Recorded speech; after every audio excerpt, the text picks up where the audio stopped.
It's time for a little comedy, a little content, and a lot of conversation. It's the Geno Jones Show, exclusively right here on YouTube. Now here's your host, Geno Jones. It's showtime. What's happening, everybody? Hope you had a great weekend. Yes, the Geno Jones Show. Oh, no, I know. You figured it out, right? You said, listen, hey, G, I can read. Maybe everybody ain't able. All right, listen, I come to you live Monday through Friday, 6:30 p.m. Eastern here on the East Coast. I should say in the Carolinas, here in Charleston, the Charleston, South Carolina Metro, where we broadcast from the Geno Media Studios. If you're in Chicago, 5:30. If you're out in Los Angeles, 3:30. If you're out in Honolulu, 1:30. Please subscribe to the channel.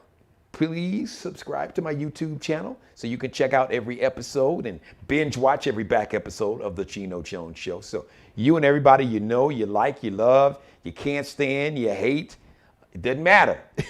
You and everybody subscribe, like, and share, or subscribe to the channel, share, and like every episode. So my guest, as a matter of fact, it's been a minute since he's been on, sports broadcasting icon, dear friend of mine, Chi-Town native, Mr. Eric Clemons is going to join us shortly, talking about something that I got a love-hate relationship with. We're going to talk about that in a second. I got some good news, ladies especially, fellas too, but I know the ladies love them some Kem and Babyface. Hey, Babyface.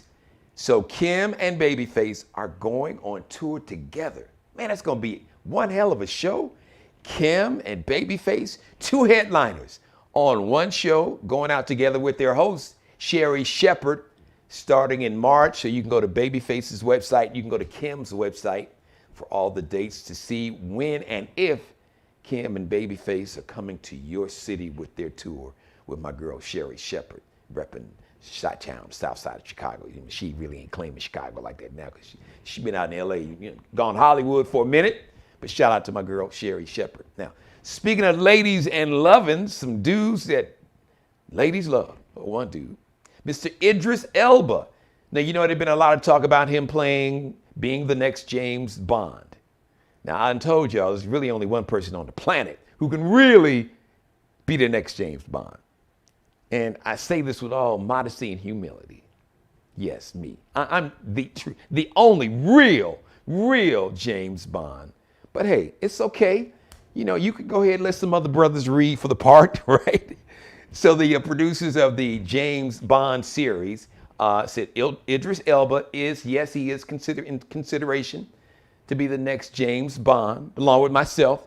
And one more name I want to throw out there for you, Michael B. Jordan. I know Michael B. would do good. Idris would be good, but come on. I mean, some things is really, come on. It's obvious. But really, come on, y'all. Holler at my agent. I got the number. If you don't have it, I'll make sure you get it. All right. Now let me talk about yesterday. Really, this weekend, Saturday and Sunday. Now, I love football. Many of you all know that I played semi-pro football. I was on track to play pro football. I played semi-pro. I love football, but there's so many things about the National Football League that I hate. I gotta confess. Like the way they blackballed or whiteballed Colin Kaepernick. No, I ain't calling it blackballing, whiteballing, because it was white owners that basically kept the dude, still keeping him out the league. So I'm flipping it. So Colin was whiteballed. Not to mention the not so subtle racism when it comes to hiring black head coaches, black general managers, and to allowing owners to join your little private club. Your 32 old, rich, wealthy, like super rich billionaire white dudes. Let a brother in your club. I mean, listen, as a matter of fact, there's talk about Robert Smith, the brother that paid the outstanding tuition bill of the graduating class of Morehouse College, I think, what was it, back in 2019? Venture capitalist brother. He got the billions. And there's some other folks.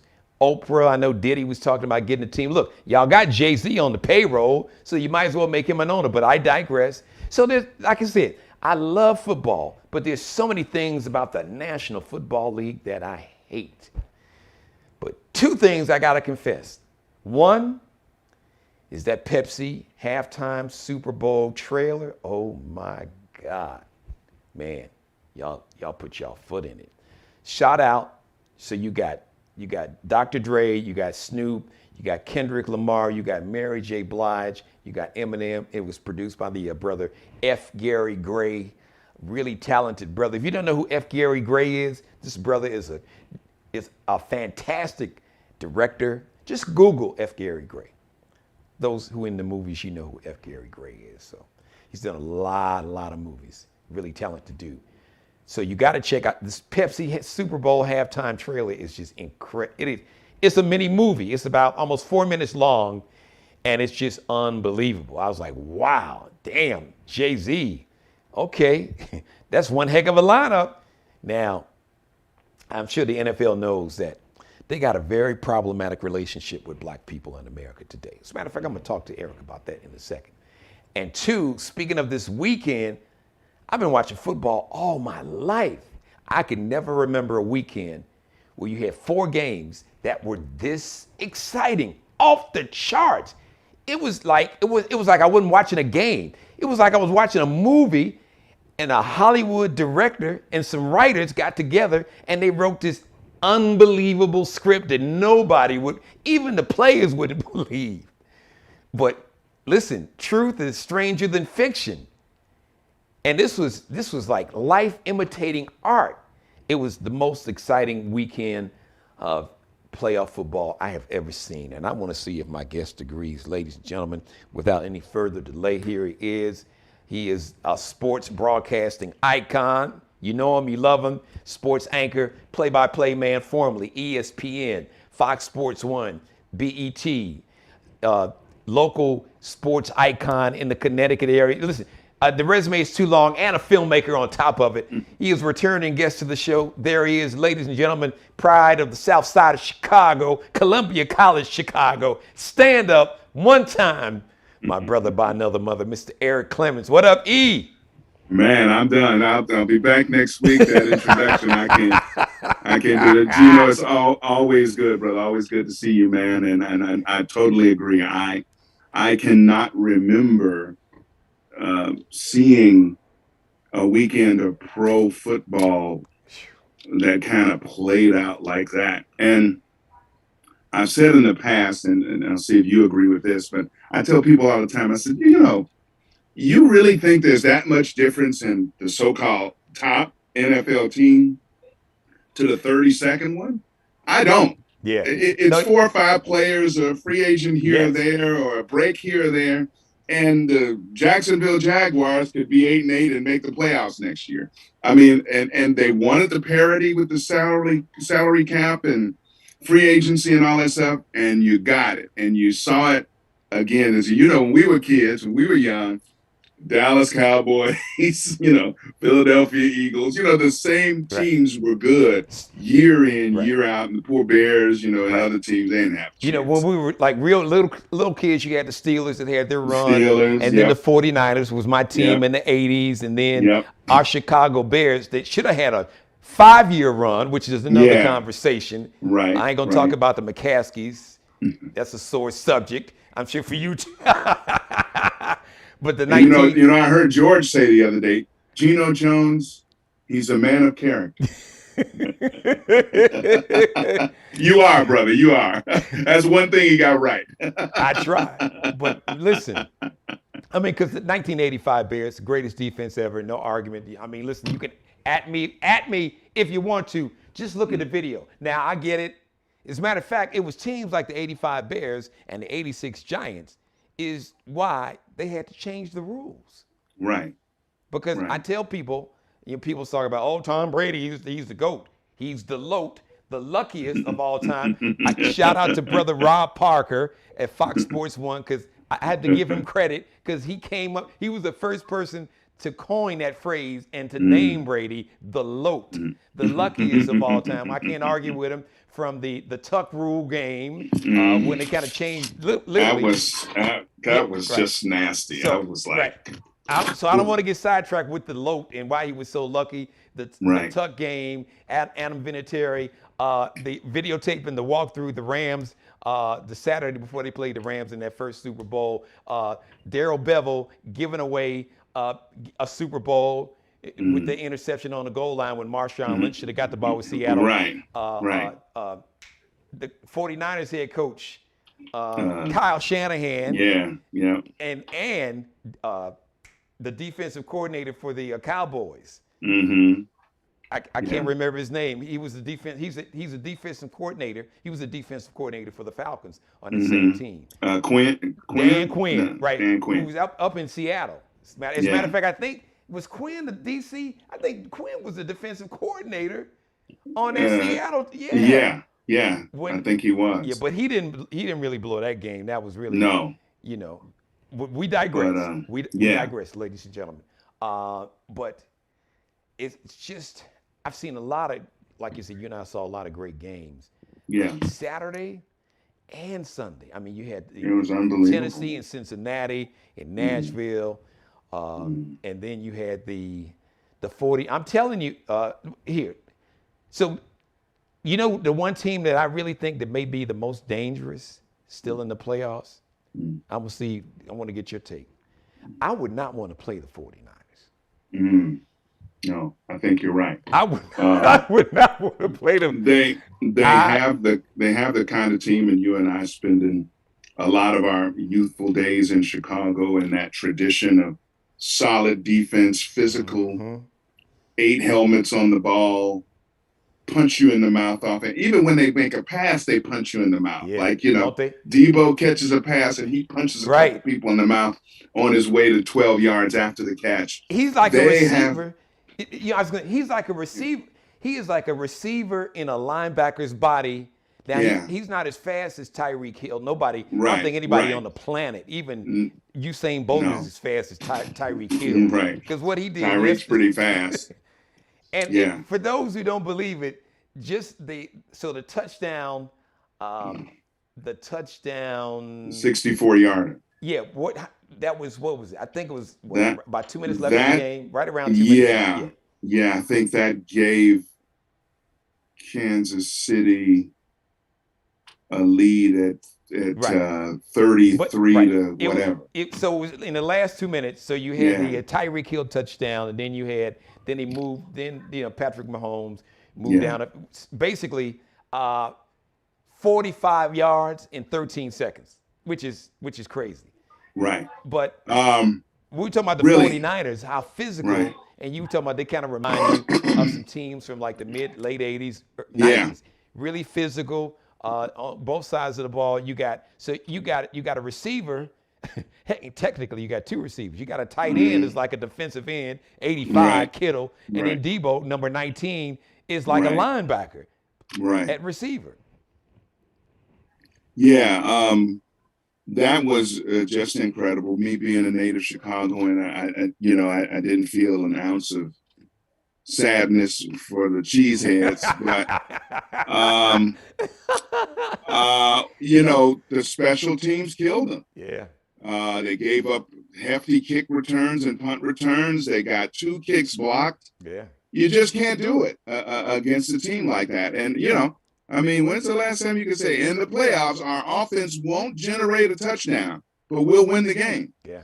That says something about whatever. But I really wanted to focus. I'd never thought this before. My brother's a conspiracy theorist, not a crazy one. But he always talks about the money, man, and the betting and stuff. And, man, this Rams-Tampa Bay game sure had it enter my mind a couple of times. I'm going to be honest with you. I'm sitting here going, okay, 1 fumble by the running back. Okay. Any fumbles, all you got to do is hold the ball. And then, when's the last time you saw a kicker leave a 47-yard field goal short? Well, let's see, you talked about fumbles. So you got to throw in Cooper Kupp. Yeah, Cooper Kupp fumbles near the sideline. Right. And now I know I'm hopeful that wasn't the case. But you're talking about trying to just give the other team the game.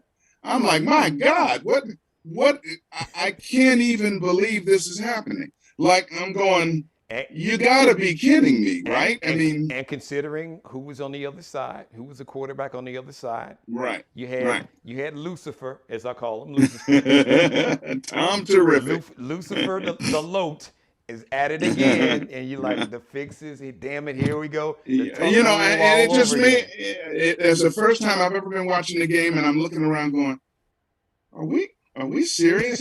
There's no way. There's no way. And then to look, and I've been to Kansas City. It's one of my favorite places to go to watch games. Green Bay is also a great place to watch a game. But that sea of red, that they were dead, man. They were dead. And here's what I'm thinking. All the greatness, I don't want to have to go over it again. You can YouTube it. You can play the last 30 minutes of that game, like live up there. It's on YouTube. Go check it out if you missed it. It's unbelievable that they scored 17 times in the last 2 minutes, in overtime. But it was, you know what? You're right. 25 points. I saw 25. It was crazy.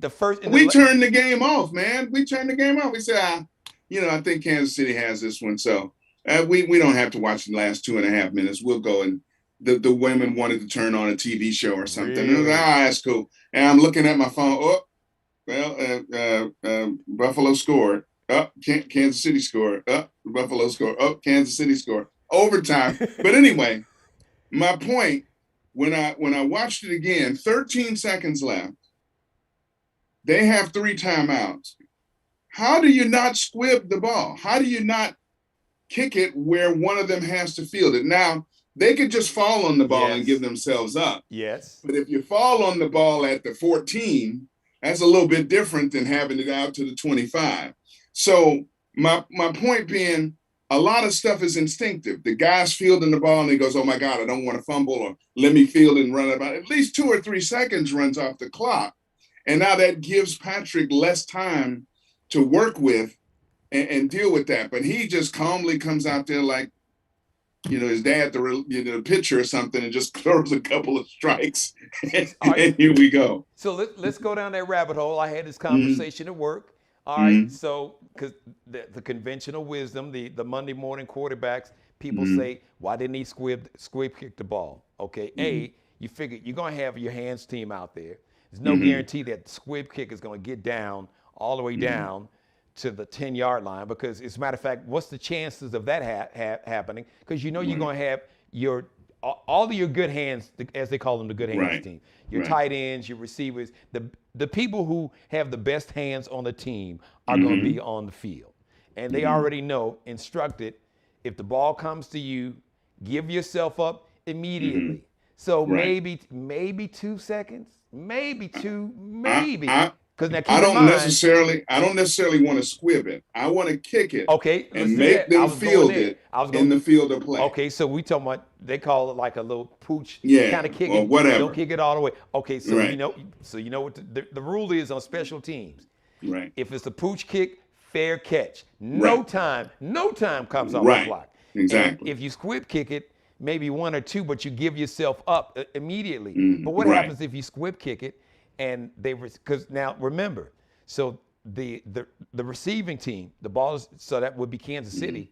Your first is like 5, 3, 2. I think you have 5, then 3 in the back line and 2 in the back. So they're on the 50-yard line. So what if he doesn't really squib kick it good enough, and then you give Kansas City the ball at midfield? I want some time. I want some time to run off the clock. So I don't want to give him a second with 3 timeouts. So let me ask you, would you move into field goal range? So would you prefer to give Patrick Mahomes the ball at the 40 or midfield, 10 or 11 seconds, or at his own 25-yard line with 13 seconds? I'm saying he's not getting the ball at midfield because of what you just said. They're going to give themselves up almost immediately, but maybe one person isn't into the game. See, there's always somebody. There's somebody that's not thinking the game. You know it. We see it all the time. They feel the ball and start running around and trying to make a play, and 3 or 4 seconds goes off. That's the difference in the game. I'm saying, what did he complete? 2 passes? Yeah, he completed 2 passes. Now, awful coverage on Kelsey down the seam I mean, he had no bracket help from the inside, so Kelsey just did Right. a little L, and 20 some yards later, he's down at the 32-yard line, and they got a 48-yard field goal to tie. But I just want to see what he does. If I'm the I want to force him to play the ball. Well, that's true, but so all right, we'll try to play this thing out. So folks will say, because I guess one of the biggest criticisms that you could make was why didn't you have at least one person at least kind of try to jam Kelsey or Tyreek Hill. But I think after that 64-yard, the last thing you want to do is give up. Right, something behind you. You see how fast Tyreek Hill can run. So it's like, look, dude, keep the ball in front of you, all right, and make him eat up the clock. So, and you got to give Kansas City some credit, and you got to give. Absolutely. I'm just nitpicking, but when I saw it first, and that I said, oh, they didn't decide to kick it a little short to see if the guy would lose himself, because sometimes in the heat of that battle, that person at the 10-yard line, he doesn't feel it and give himself up. I got to try to get to the 25. But that has to be. But here's the thing: do you trust your kicker, who already kicked the ball out of bounds and got penalized? So do you trust your kicker in that position to perfectly execute? Because you're talking about the Chiefs. Both teams players are under pressure. Right. So do you trust that kicker to make a perfect? He got to make a perfect kick, and it's situational football. So the special teams, they practice that. They know if you're on special teams, you already as well or better than I do. If you're on special teams in that situation, hey, look, we got Patrick Mahomes, damn it. Right. If the ball comes to you on the ground, give yourself up, fall down immediately, and if the ball is in the air, fair catch the ball and be done. I mean, credit to them. They did the thing. They beat Leslie Frazier's defense when they needed to most to get in the time, and then they beat them down the field. And that's another thing. I mean, we go back and forth about that one. If I'm the coach calling the plays, I want that kick short. I want to try to force him to see what his special teamers who are on the hands team who don't play a lot, if they remember what to do in that situation. And if they don't, it works to my advantage because 3 or 4 seconds goes off the clock. So let's think about it, because we talk about Leslie Frazier, who's the defensive coordinator for the Bills, who's up for a head coaching job, who was on that 85 Bears defense as a cornerback and messed up his knee in that Super Bowl. He was never the same. He was a Pro Bowl player. Would have been a great, all-time great cornerback because he was really a shutdown cornerback. He was a shutdown. Yes. So let's talk about that Bills defense. They were number one in every defensive category. Number one across the board. Number one in points allowed. Number one in passing, rush defense, pass defense. Number one third down defense. So you got to think, and Sean McDermott, defensive coach, so you got to feel that he said, okay, you know what? I know my defense is gassed, but I'm going to bet that they can at least keep Patrick Mahomes from going 50 yards in 13 seconds against the number one defense all year long. That says a lot for the game and the way it's changed. It's just changed. It favors the passing attack. I mean, back in the day when we were young, if a team couldn't run the ball, they sure as hell couldn't pass it. Right. If you don't establish the run game and now it's 3rd and 9, forget about it. Richard Dent and all those people be all over you. So now you can run the ball for 60 yards and pass it for another 460. So let's play this thought exercise. I've had this debate. I want to get your take. Can you imagine if the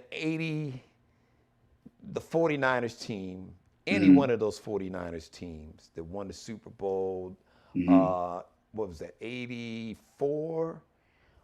Definitely 84 they won. If the Montana, Jerry Rice, John Taylor, Roger Craig, Brent Jones, that offense, and then they went on and you had guys like Ricky Waters. Can you imagine that 49ers team playing in this era with these rules? Oh my God. Can you imagine, Dan, even with no defense and no running game. Can you imagine Dan Marino in his prime, the '84 Dan Marino, playing again, or any year Marino was in the '80s when he came in, and Duper would have and been Clayton, crazy. How many yards they would have thrown for 6,000 yards? Easy. Yep. Easy. Montana and that team, Rice and Taylor, with the rules. That's why I've always said, yes, Brady is the most accomplished quarterback. Sure. He's the most. He is not. For me, to be honest, and I tweeted it. Joe Montana is still the GOAT. 4-0. Brady got 7. Should have really had 4. 3 was given to him, but it's a different era. Brady could. It's a different era. Brady could not hold up against the '85 Bears defense, the '86 Giants, New York Giants defense. They would have loved him. Wait, I got another one for you. In the '90s, the early '90s, when Buddy Ryan left and went to Philly, Reggie White in his prime, Reggie White, Jerome Brown, Clyde Simmons, Dirty Waters, Andre Waters. Eric Allen. Can you imagine that team? It would have been something. It would have been something. But the thing that gets me, and they may try to do something about it, I just don't like it. Okay, you've changed the overtime rules. It's not sudden death, but it only applies on a field goal. So if you hold the team that got the ball to a field goal, we keep playing, and we give the opponent another chance. Right. Well, you played 60 minutes to a tie. The least you can do, if you're going to go to that rule setup, all right, you get the ball, you score. All right, now you're kicking off to the other team. If they don't score and match you, you win. Yeah, you win. Yeah, I'm with you. If they score and go for 2 and make it, they win. They win, right? Because you could have. But this game over because we scored a touchdown. I'm like, that's and again, I've said that all along. It just doesn't compute to me. I'm like, well, it's funny. What was it? 3 years ago? 2 years ago, the Chiefs lost to Tom Brady because Patrick Mahomes didn't get the ball in overtime. Right. After that season, the league, the owners voted to change the rule. Right. There was only one team that voted to change the rule. It was Kansas City. Right. Buffalo voted against changing the rule. Now I'm sure Buffalo would be like, well, damn, maybe. Yeah. I mean, if you're gonna do it, or just go back to sudden death and whoever scores wins, or if you're gonna play like both teams tied, it would be like saying, all right, in hockey, here's the overtime shootout. First score, if the first team shooting scores, they win. Right. No shootout. Yeah, This right. team gets 5 guys. No, I'm with you. And they go shoot out, and whoever, But I mean, that's when it goes to the shootout, obviously, and then and overtime, both teams are on the ice and they're playing, and if one scores, okay, it's over in regulation overtime, so to speak. But my God, I mean, it's kind of like it just something doesn't feel right about it. You're like, so they got a touchdown, so a team that's been busting their butt for 60 minutes goes to overtime and gives up a touchdown. Oh, sorry, game over. We don't want to see your offense on the field anymore. I just figure both teams should get the ball, and I've said that all along. I don't know what the rationale is for that. I think they just wanted to be different. I think they didn't want to be likened to college, where they get all these scores matching each other. But in college, don't they give it to you? And I don't even know all on the rules. 25. Don't they give it to you on the 25? Yeah. The other team's 25-yard line. Right. And so it's much easier to score, and some scores end up crazy. But this is nothing like college. You're playing football. Thank you. Okay, we got the ball. We got a touchdown. They get the ball. They get a touchdown. You know what? Let's kick it. Let's play some more. I don't get it, man. I'm with you. I'm sure it's going to be brought up, but unbelievable stuff. I felt bad for Derrick Henry in Tennessee. He's got the plate in his foot, and they really did well. I still never seen that young man knock backwards. I probably never will. But you know what? He got stopped. He got stopped quite a bit. Yeah, you got to hit him low, and you got to hit him high, and you got to. Yeah. But they did a great job, and it's Joe Burrow in Cincinnati. What the story? They're driving down the field, or before they even start playing in the AFC Championship. What kicker? Most kickers want to be by themselves down at the end of the bench and kicking into the net with the little ball holder deal. And he comes over to his quarterback and says, "You can get me down there." And bangs a 50-some yard field goal like it's nothing. Yeah. And I love watching those young guys play. I mean, and that just gives you, hope for those other franchises that get the right guys and have the right plan with the right people in place and put the thing together that it can happen, even for Cincinnati, who probably felt like it would never happen again. Didn't they play their last Super Bowl appearance was against your 49ers, right? Yes. Is that the one I came over your house to watch? Yes. When we were in school? Yes. It's been a while, man. Yeah, back in the 80s. In the 80s. You got a good memory. You're right. Back. I'll never forget it. I went and got a brand new Sony TV. I remember that. Wow, that was cool. Back in the 80s. That was cool. So, but it's been a long time, and that I always loved Burrow. He's got something special. Well, and you know what he's got? This kid, Jamar, he got number 1. Oh, my God. And that this guy. Kid, Jamar Chase. Burrow he's a cool. rookie? He's a rookie, right? Yes, but this dude, this kid, Jamar Chase. Yeah. No, man. Nobody's Jerry Rice. I'm not comparing him to Jerry Rice. I'm not even comparing him to Randy Moss yet. He didn't have Randy Moss's freakish athletic ability. Right. But what that kid, he got something special. Wow. Yeah. Wow. Thank you. You said it better than I. Yeah, that's what he got. I mean, and the quarterback is fearless. Yeah.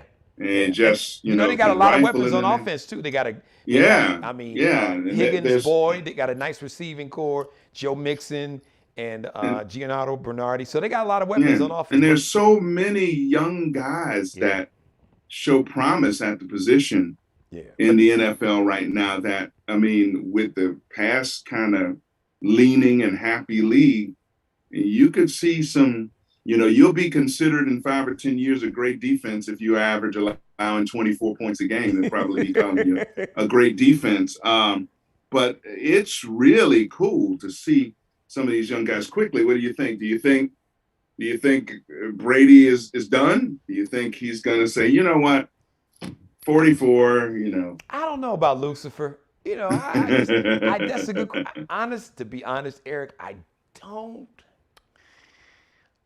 don't know. I really would just be guessing. I wouldn't be shocked though.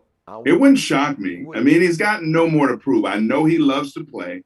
He still looks like he loves to play. Yeah, and he had a hell of a year. I mean, and he can play over 5,200 or 5,300 yards or something crazy. But passing at 44 years old. They're gonna lose a lot. They're gonna lose his team. The Bucs are gonna lose a lot of free agents. Yeah. So that team. Now, I don't know how much of a pay cut he's willing to take. I don't know if he's going to play for damn near free. Right. Because people are going to rate him. I think they got like 15. I think they got around 15. It's a lot. It's a lot. On both sides. I know God when he hurt his knee, but he's going to be one of them. Yeah. And as quiet as it's kept, Antonio Brown's antics really hurt them because he is an excellent, excellent weapon. He has a knack to get it open and making the big catch at the right time. But he crazy as a loony bin.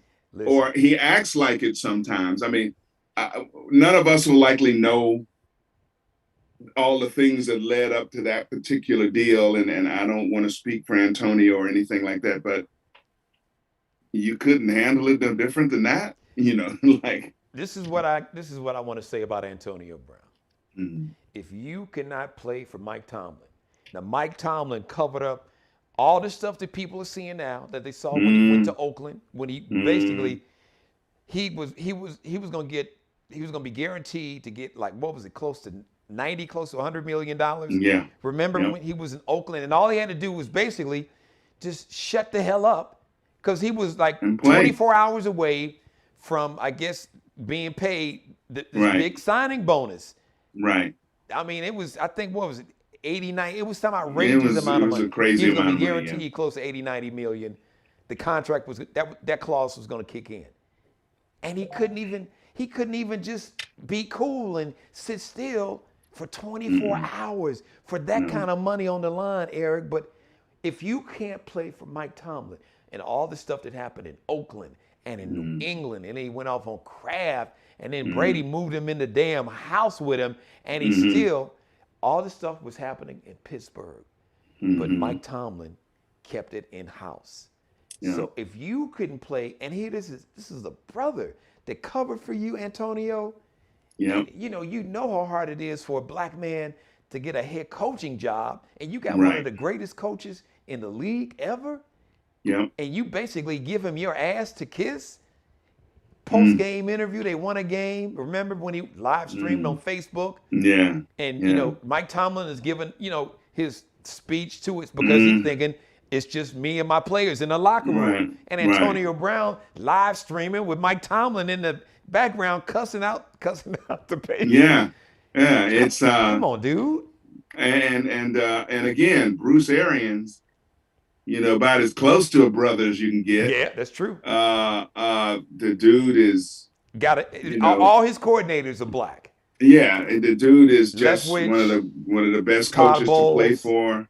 But he's not going to take no crap. No, he's not. No, he will cuss you out. And he says, "Well, get out of here. You're not going to go in the game." Now, it's highly unusual, a player of his caliber, that the medical staff wouldn't tell coach, "Yo, coach, he tweaked that ankle again, man. I don't know if it's good to get him back out there. He's limping around. It's a little swollen." And he is. Okay, next up, go in there. And Antonio, what's okay? We'll sit you out and we'll have you for the playoffs or whatever. Well, I'm not going in. And they said he'd been complaining about not getting the locker room about not getting enough touches targets in the first half. Right. Yes. Right. They say he was doing that on the sidelines in the first half. And then I guess really got in his feelings and came back out and decided, I'm not going back in. I'm not playing anymore. And if you don't want to do that, and you don't leave even the best intentioned coaches or advocates anywhere to go. There's nowhere they can go. But Eric, the Black Chippendales routine with the whole Magic Mike, the Black Magic. Come on. Auditioning for Magic City. Come on now. He certainly didn't look like he was limping around then. He was skipping and prancing, with his jersey all waving by to everybody. No shirt on. He just look at my abs. Yeah, I'm gonna be the new Magic Mike. It's gonna be a Black Magic Mike. We're gonna do Black Chippendales. Come on, dude. And you wonder who's gonna reach out to him to try to sign him for next year. Somebody is. If you can't play for Mike Tomlin and Bruce Arians.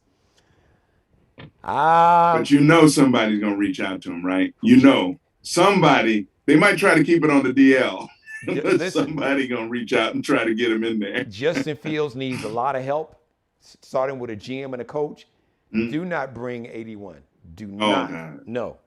We don't need him. No. Let him go to Jacksonville. He's from Florida. I know he's from Miami. Let him go to maybe let him go to Miami. Let him go to no. But this was some crazy action this week. Boy, if you weren't an NFL fan and you watched Saturday and Sunday games, you're probably a fan now. I mean, that's about as exciting as you can get. So now, quickly, I know, who you got. I was just about to ask you. I would think Kansas City, just because of Patrick and more experience and more players who've been there, done that, and a little redemption. Even though Cincinnati just beat them in Kansas City 3 weeks ago. Because again, the low, in that Super Bowl, Kansas City was without offensive line. I mean, everybody who could be hurt on their line was hurt.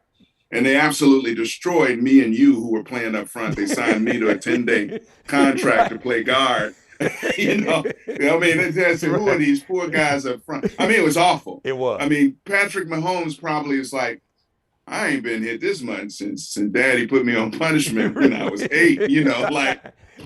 My God, he couldn't do a thing. And so you're like, oh, that's too bad, because it would have been a great game. It would have been. Mano y mano, so to speak. But I know they want some redemption from that. I would have to install them as at least favorites. I think Kansas City will get back there. I'm with you on that one. But Rams in San Francisco. So the Rams. I like San Francisco. The 49ers have beaten the Rams the last 6 times they played. Yeah. Which is crazy. That is crazy. And you figure it's got to end sooner or later. And wouldn't it be something for Matthew Stafford to get that huge rock off his shoulders, that monkey off his back? Yeah, Guy. Well, listen, he beat the low. He literally outplayed Brady. Yeah, he did. In Brady's home stadium. That's saying a lot. He literally did. He really did. And he something kicked in, man, because he started off a little wait a minute. And then he settled in. Well, they got hot. And it was like Sean McVay got scared they really pulled off, and you see teams do that a lot. Right. I know you're trying to take time off the clock, but you got to keep attacking, man. Football's a game of aggression. Listen, and Lucifer, look, we know the league office. Eric just said it himself. His brother said, "Wait a minute, the fix is in again. Damn it!" I'm sitting here. I'm just going. Dude, did anybody block the 47? Wait, Eric, so how do you leave a 47-yard field goal short? Wait, Eric, Cam Akers literally is going in the end zone. He's at the goal line, falls on his head, and fumbles the ball. Cooper Kupp never got great hands. Never fumbles. Come on. And then the boy does it again in a key situation. What are you carrying the ball through the hole like Gale Sayers for? You got to be carrying the ball through the hole like this. The last thing I want to do is fumble. I'm not fumbling. I'm not fumbling. I'm not fumbling. You're not getting this ball. I don't. Oh no! I don't mess with the QAnon. They're wacky. But and the kicker was the one that got me. That would have made it 30-3 or whatever it would have been. The ironic thing, it was just short. And I'm sitting here going, I'm walking into the kitchen to get another cookie or whatever. I'm going, man, it's 30-3. I think they did, man. And my brother-in-law says, dude, he didn't make it. I said, I saw it go through. What do you mean he didn't make it? I did too. I said, no, it was short.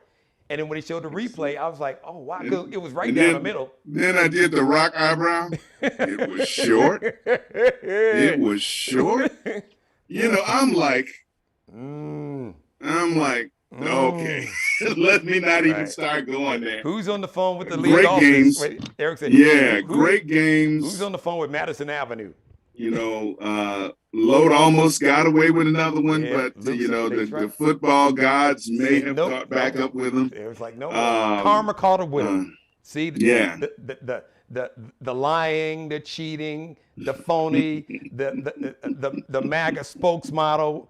The whole none of that MAGA cap couldn't save you yesterday. I know you maybe 2 years ago it might have saved you, but it couldn't save you this time. And here's another thing that I thought, and I know media is whatever's hot. We're driven by whatever's hot. So as soon as a team wins the Super Bowl, they're almost automatically installed as the favorite to win the next one, even though winning 2 in a row just does not happen every year. It's like it's a tough thing to do. So, of course, everybody favored Tampa Bay to get back and win again, and it's Brady, and he's going to go for it, and all that good stuff. But they never, when I'd see them, I'd go like, you know how teams would line up against the Giants, or they lined up against San Francisco, or they lined up against the 85 Bears, and they were like, oh, shoot, what are we going to do? Like, we're really intimidated. They just never scared me as a team. I know they're good. I know Tom is Tom. I know Evans is Evans. And, Gronk is Gronk. Well, not that Gronk he was 7 years ago, but still a great tight end in his own right.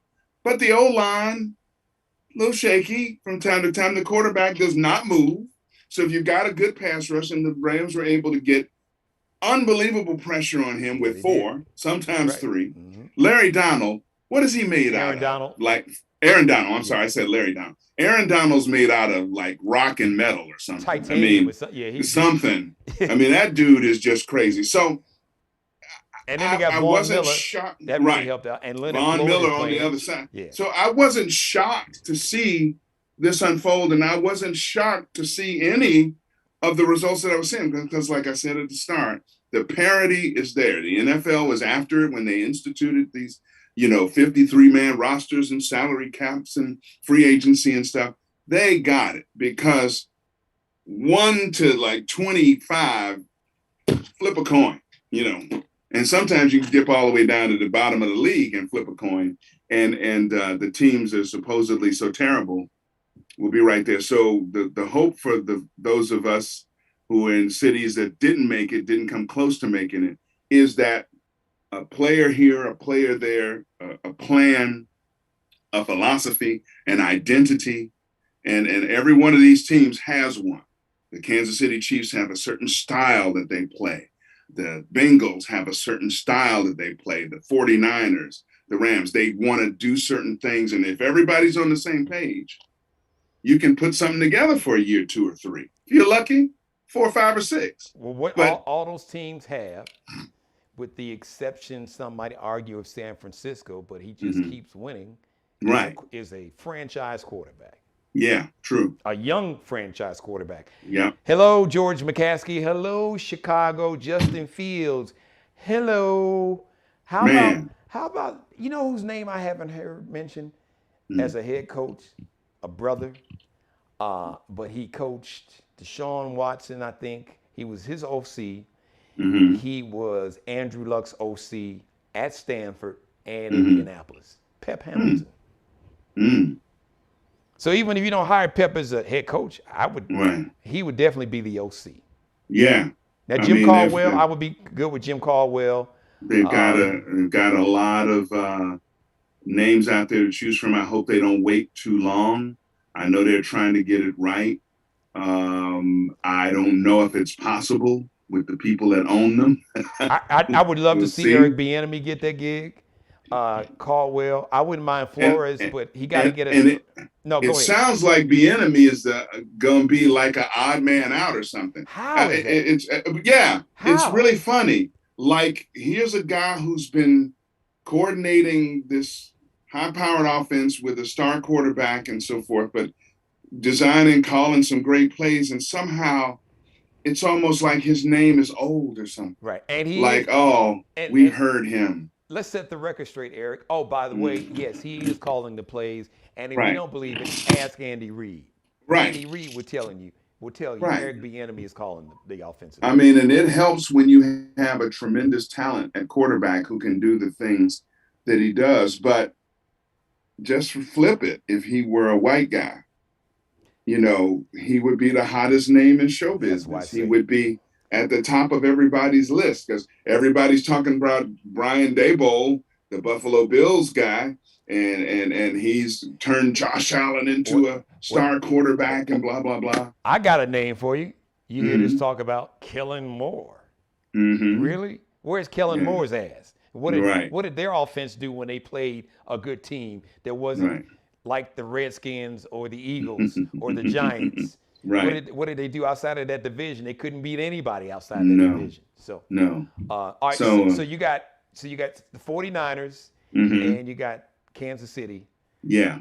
I'm picking the Chiefs. San Francisco scares me. Yeah. I understand. I will predict that the Rams will win because I just think that the Rams have too much talent on both sides of the ball. But the 49ers, the 49ers, before I let you get out of here, you know who they remind me of? That Giant team that was a wild card team that went to Green Bay, beat Aaron Rodgers, and it beat Tom Brady when they were trying to go 19-0. Got you. Yeah. They remind me that team could run the ball, and they had a front four that they didn't need to blitz. I mean, that was Strahan's last year, remember? That's huge. That's so huge for a defense. And Tuck, even to a layperson like me, when you can rush 3 or 4 and still get pressure, it makes you able to do so much other stuff on the back end of the defense and disguise stuff. I love the disguising and sometimes they drop a lineman in the coverage and poor quarterbacks. Now he's really confused. He has no idea what's going on. But it's going to be, I think it's going to be 2 pretty good games again. I'd be shocked to see either one of them be blowouts. I think Cincinnati is powerful enough offensively to give the Chiefs some trouble. That's going to be a good game. That's going to be a good game. That won't be a 6-3. That won't be that kind of 6-3. Now, San Francisco Rams, that could be a little lower scoring. Yeah. But it's still going to be exciting, and it's going to be It's going to be nice. And looking forward to Super Bowl and halftime show and all that good stuff. So the question is, which quarterback is going to give the game away between Matthew Stafford and Jimmy Garoppolo? I would think with the shoulder injury and the thumb, because Garoppolo almost gave 4 or 5 of them away in Green Bay. I mean, he threw some of those passes. Listen, Yeah. some of those passes that Stafford threw that he kind of floated out. He kind of got, because he was maybe about a step away from. And Matthew has a 2 pick reputation of putting a few in the hands of the other guys. Well, but, you know, he led the league this year in pick sixes. Right. I would think. And another side note, it's just amazing how ordinary the goats or the lotes and all that look when the pass rush gets in that ass. I told you. And there are some quarterbacks, if you go back and look at tape and film, they didn't care who was on top of them. That's what I'm saying. They saying. were throwing the ball and it was going to be delivered and they were going to listen for the crowd while they were on their back. You know who really showed me that? Even more so than Mahomes or even Josh Allen. And Josh Allen is the size of a DN. Josh Allen is damn near as big as Richard Dent. That's true. That's true. But that kid, Joe Burrows. Now remember, in that game, he was sacked, Eric, 9 times. 9 times. He was getting his ass beat. I couldn't believe it. I'm saying, and he's a little skinny dude. Right. He wasn't rattled at all. He He's ain't just got no muscle nowhere, but he is in skinny, there. He's slinging it. He was. I'm like, wow, this dude is really impressive. Yeah. You know, you watch a kid in college and you go like, wow, what a great college quarterback. You know, we've seen a lot of them in the pros. They just didn't have it. They did, But remember, he had Jamar Chase and Justin Jefferson as receivers. Right. So I mean, that's almost an impossible offense to stop through the air. What did he have, 60-some touchdown passes that year? He had both of them? Yeah, right. It was 60-something. 64, some kind of crazy It was crazy. Number. Yeah, it was off the charts. They only played 6 games in college, like, right? Who does that? How does that happen? If I had to pick one that was most likely to give it away. Because I guarantee you, that game will come down to who is going to give the game away. I'm going to say Stafford. Really? Okay. I'm going to say Stafford might throw. He might get a little antsy with Bosa on his back. You putting your faith on Jimmy G. Now, you know Jimmy will. It's always been kind of crazy to me. Like, they don't seem to like him out there. And I was just out there 3 weeks with my son-in-law and my son and daughter and granddaughter. And San Francisco's kind of lukewarm on the dude, which is it's nice to have a franchise quarterback, but, stats and history proves out that you don't necessarily have to have a superstar at the position to win a title. If you got a solid defense and the guy takes care of the ball, which is what you're talking about, you got a chance to win. I always like Jimmy, but. Well, I got a good one for you. Speaking of Jimmy and the 49ers, on your way out the door, because this just popped in my head. Now, consider the game he played Saturday against the 49ers.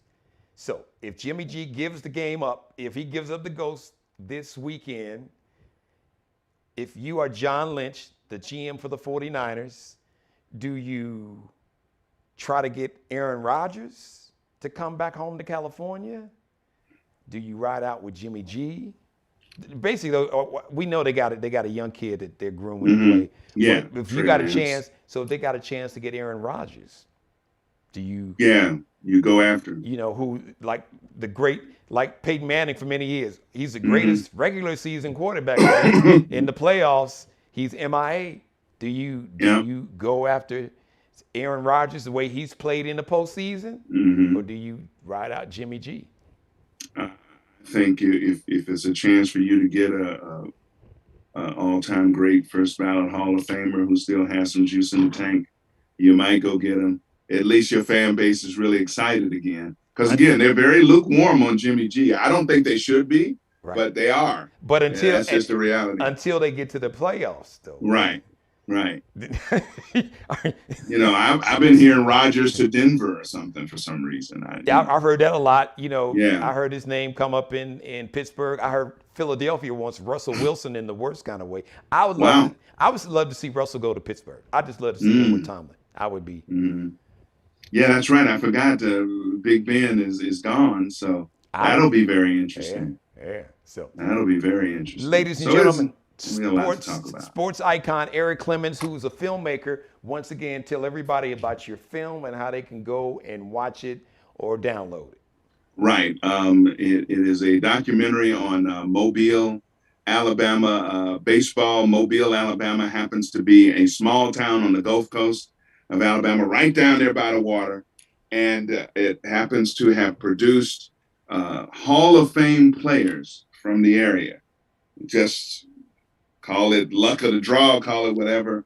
But Hank Aaron, Billy Williams, Willie McCovey, Satchel Paige, and Ozzie Smith, all born and raised in that area, to come up during segregation, Jim Crow South, and still manage to build Hall of Fame careers. And I'm very humbled to have spoken to Hank Aaron in literally the 10 months before he passed away, and have met that dude. And we talked a little baseball. So you can stream it on Google Play. Dude, man, I'm getting old. I'm almost forgetting the name of my own documentary, From Tops to the Top. The Mobile. See, I set you up like a slice of Mobile's baseball stories from Tops, because they used to play a game with bottle tops, and they all swear that this game helped coordinate their hand-eye to become great hitters. Everyone I talked to swore by the game, and I, being a northern boy, never heard of, never. Tops, didn't play with no top, and we played with the rubber ball strikeout. We play strike, yeah, you're right. Little box on the side of somebody's poor building, Yes. And get the spray paint. Boy, what you playing my building for? Oh man, son. Yes. But it was a lot of fun doing. I think you'll be entertained and informed by it. Obviously, some people were no longer here with us to give us their perspective from a personal point of view, like a legendary Satchel Paige who died in the 70s, and so forth. But Mr. Aaron, Billy Williams, sweet swinging Billy with the Cubs, love that man, and he is just a cool dude. Yeah. And I think you'll know what I'm talking about when you see the documentary. So thanks for mentioning that, man. Thank you, Eric. Thank you for joining me, man. Have a great evening. We'll see you. You do the same, my friend. So for the Super Bowl, let's make it. Yeah. Let's hit up again before the Super Bowl. We'll do like Super Bowl week. The week before, we'll come on, we'll do our predictions, and we'll do the post Super Bowl, the wrap up. Sounds good. All right, sounds good. Always looking forward to it, brother. Send my love to the family. I sure will. You do the same. Thanks, man. Peace. Sports icon, my man, Eric Clemons. He's a bad, bad man. Thank you for letting me be a part of your life. As always, God bless each and every one of you, God, most of all. Thank you for letting me do the Geno Jones Show. Please subscribe, share, and like the Geno Jones Show on my YouTube channel. Shout out to Mr. Markel Bailey, the official barber and hairstylist of the Geno Jones Show. He is the CEO and owner of Designer Cuts here in the Charleston, South Carolina metro. Check him out on Instagram. KELBECUTTINUP. Kelby Cutting Up. Allie Jones and Bruce Gage, the official wardrobe consultant and stylist for the Geno Jones Show. Allie Jones is on Instagram, line below, Lexi, LEXXIE, space, Nicole Designs. You can find Bruce Gage on Instagram, Miglio di Mario Uomo. So just do a Google or Siri search Bruce Gage on Instagram. It's like MIGILIODI, Mario Uomo, UOMO. But just do the search, Bruce Gage on Instagram. All right, everybody. I love each and every one of you. Mother, I love you more than life itself. There's my mother. She jumped in there in the chat room. Shout out to everybody that jumped in the chat room. The next live edition of the Geno Jones Show, Tuesday, 6:30 p.m. Eastern. And till then, as always, I'd like to say, be blessed. Thanks for watching. Subscribe and tune in to the next episode of the Geno Jones Show, exclusively right here on YouTube.